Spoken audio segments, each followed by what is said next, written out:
A believer who burns for God is not an ordinary person. When a man is truly aflame with the Holy Ghost, darkness does not negotiate with him, it flees. Demons tremble before he even speaks. Temptation loses its power. His prayers carry weight. His presence shifts atmospheres. His footsteps echo in the spirit. But what happens when that fire dies? What happens when the same believer who once carried spiritual authority now struggles to pray for 5 minutes? When the one who once laid hands on the sick now battles sins he conquered years ago? When the man whose altar once roared with holy flames now stares at ashes, knowing deep down something precious, something eternal has been lost? If that's you, listen carefully. I know this feeling well. Not as a preacher talking from a safe distance, but as a man who has walked through that valley myself. There was a time I burned for God with a flame I could feel. Revelation flowed like a river. Prayer was a pleasure, not a burden. The mysteries of Scripture opened to me like water pouring from a fountain. I carried a holy confidence, a sense of God's nearness that made sin unattractive and the world strangely dim. But then slowly, subtly, quietly, my fire began to die. It didn't happen in one day. The devil is too patient for that. It happened slowly, like a leaking vessel losing oil drop by drop. At first, I didn't notice as outwardly I looked fine. I was still praying, still reading my Bible, still attending meetings. To everyone around me, I was doing well, but my secret place was dry. My altar was ash. My spirit felt empty. And the things that once died in God's fire began crawling back to life and stalking me again. It was like Abraham in Genesis 15. The sacrifice was on the altar, but there was no fire. So vultures came down upon it. Whenever the fire dies, vultures return.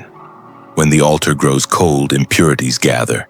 When the flame fades, sin finds an opening. Some of you watching this right now know exactly what I'm describing. You once walked in power, but now in confusion. You once prayed with boldness, but now out of guilt.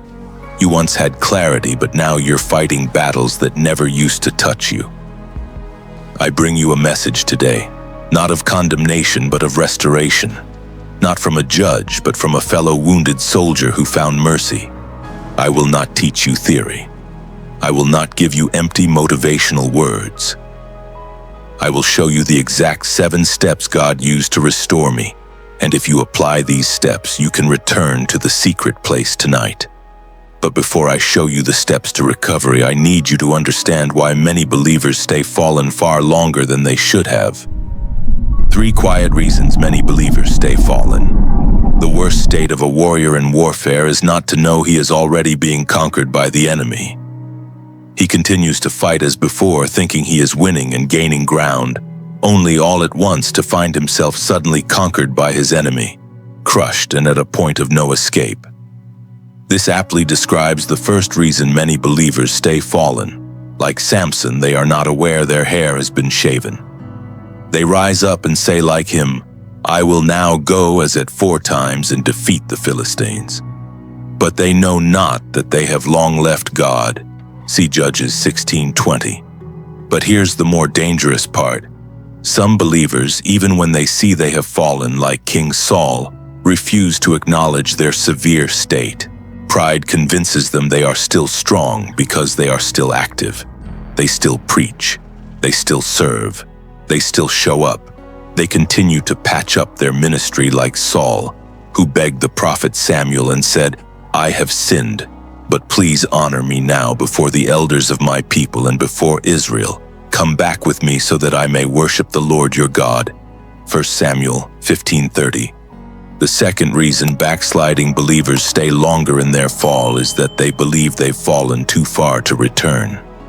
The devil whispers to them, "You've gone too far. You've failed God too deeply. He won't take you back."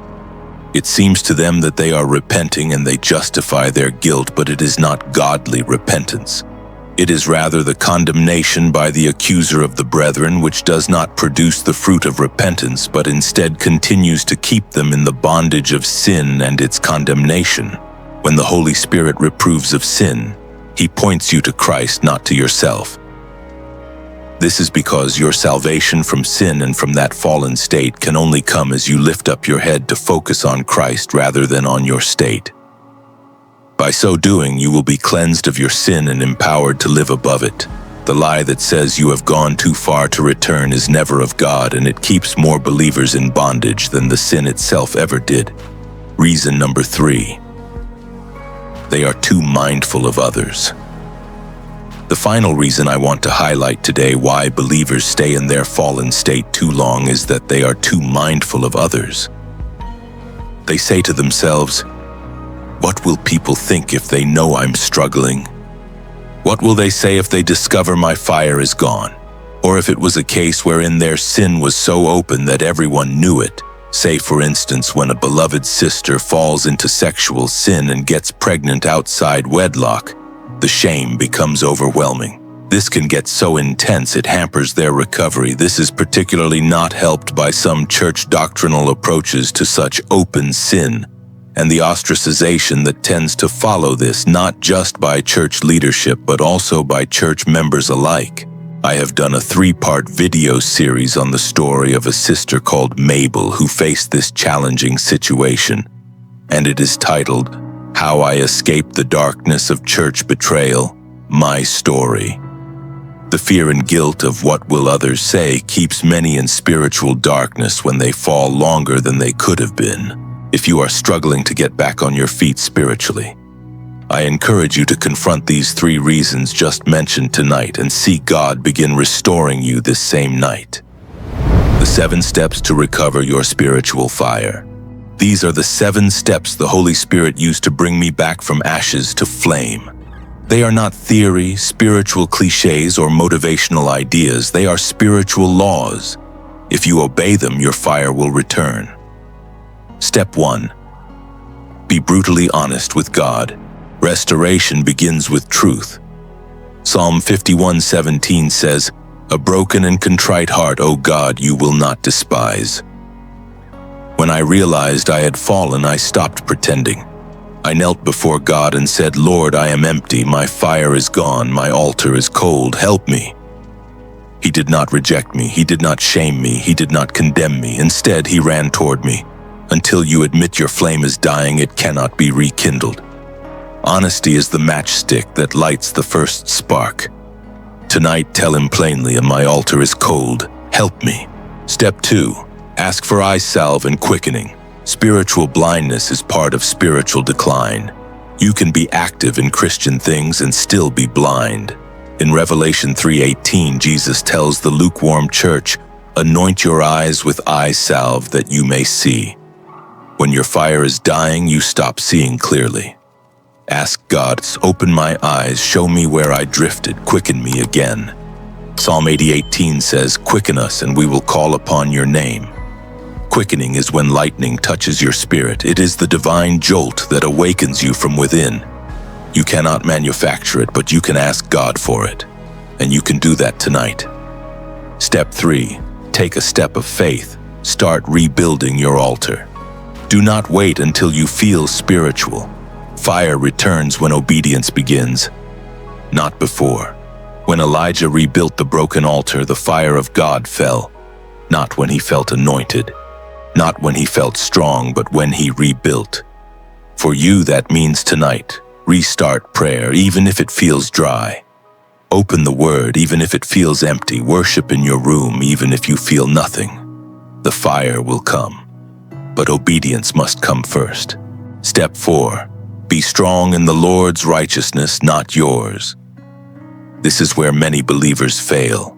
The devil will accuse you, "Look how far you fell. You used to be powerful, now look at you. You're a hypocrite, you're a failure." But Ephesians 6 says, "Be strong in the Lord and in the power of his might." Your restoration is not built on your righteousness, but on Christ's righteousness. Don't compare yourself to your past spiritual peak. Do not measure your progress by yesterday's anointing. God restores by mercy, not by merit. Stand strong in the righteousness of Christ. Hell has no argument against that. Step 5. Stop trying to prove to others that you're back. This is a trap. The moment you think, I need people to see I'm back, I need them to know my fire is restored, you step into pride. It is God who justifies. It is God who restores. It is God who commends. When you stop performing for people, your fire grows deeper and more authentic. Seek God's approval, not man's applause. Step 6. Lock yourself away and return to sacred isolation. This was my turning point. I shut my door. I turned off my phone. I disappeared from noise. Jesus often withdrew to lonely places to pray. Your restoration will not happen in public. It will happen in the secret place. At night, when everything is quiet, your spirit can focus. Your soul stops racing. Heaven feels closer. In that sacred isolation, you will hear the sound in your belly again, the stirring of your spirit, the whisper of the Holy Ghost, the beginning of tongues, the breath of revival within you. Isolation is the womb of restoration. Shut the door tonight. Step 7. Guard your fire and kill complacency. When God restores you, protect the fire. Many lose their flame not because God failed them, but because they stopped guarding what He gave. They stopped guarding their eyes. They stopped guarding their mind. They stopped guarding their associations. They stopped guarding their environment. The fire you receive must be protected. Set boundaries, cut off distractions, feed your spirit, stay around believers who are burning. Consume Holy Ghost-filled content. Keep your atmosphere soaked in worship and the Word. Fire is maintained intentionally, not accidentally. If you will take these 7 steps seriously, your fire will begin returning tonight. Not next month, not next week, tonight. God is not far from you. He is in the secret place waiting, not with accusation, not with a whip, but with open arms and fresh oil. He restored me. He rekindled my flame. He helped me rebuild my altar. He can and will do the same for you. Your Father is calling you. The secret place is waiting. The fire is ready to fall again. Will you return tonight? If this word stirred you, type "Lord, I return to the secret place" in the comments. Share this with one believer whose fire has gone out. Then go into your room tonight and do these 7 steps. Hey family, quick one! I'm just trying to press the like, share, and subscribe buttons. But why are they running away from me? Come back here! Please, help me catch them. Just click like, share, and subscribe before they escape again. Thank you, family.